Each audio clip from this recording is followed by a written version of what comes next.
এখন তোমাদের নবম অধ্যায়ে চলে যাই।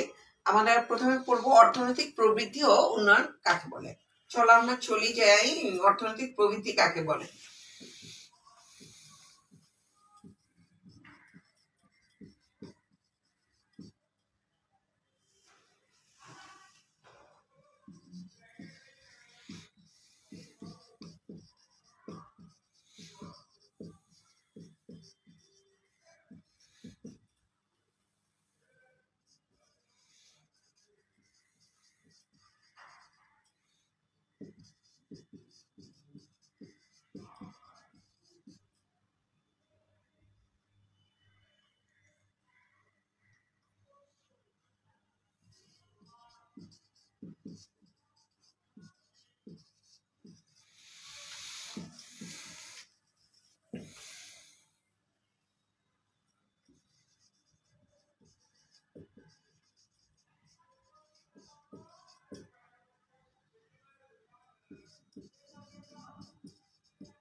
অর্থাৎ অর্থনৈতিক প্রবৃদ্ধি হচ্ছে সেটা একটি নির্দিষ্ট সময়, সাধারণত অর্থ বছর ধরা হয়, কোনো দেশে উৎপাদিত চূড়ান্ত দ্রব্য ও সেবার বাজার মূল্যের সমষ্টির বৃদ্ধির হারকে অর্থনৈতিক প্রবৃদ্ধি বলে। অর্থনৈতিক উন্নয়ন এবং অর্থনৈতিক প্রবৃদ্ধি এক নয়। এরপর আমরা আসছি অর্থনৈতিক উন্নয়ন প্রসঙ্গে।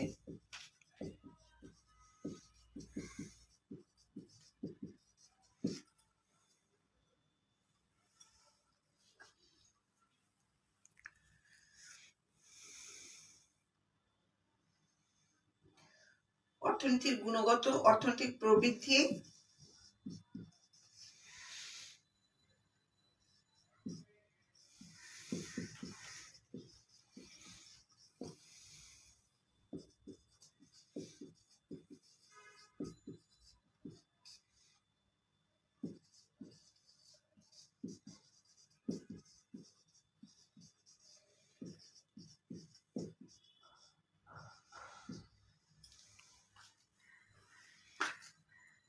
শিক্ষার্থীরা, অর্থনৈতিক প্রবৃদ্ধির জন্য জাতীয় আয় বৃদ্ধিটাই যথেষ্ট। আর অর্থনৈতিক উন্নয়ন হচ্ছে সেখানে অর্থনৈতিক প্রবৃদ্ধি থাকবে এবং অর্থনীতির গুণগত মান উন্নত হবে। অর্থাৎ একটি দেশের সামগ্রিক অর্থনৈতিক উন্নয়ন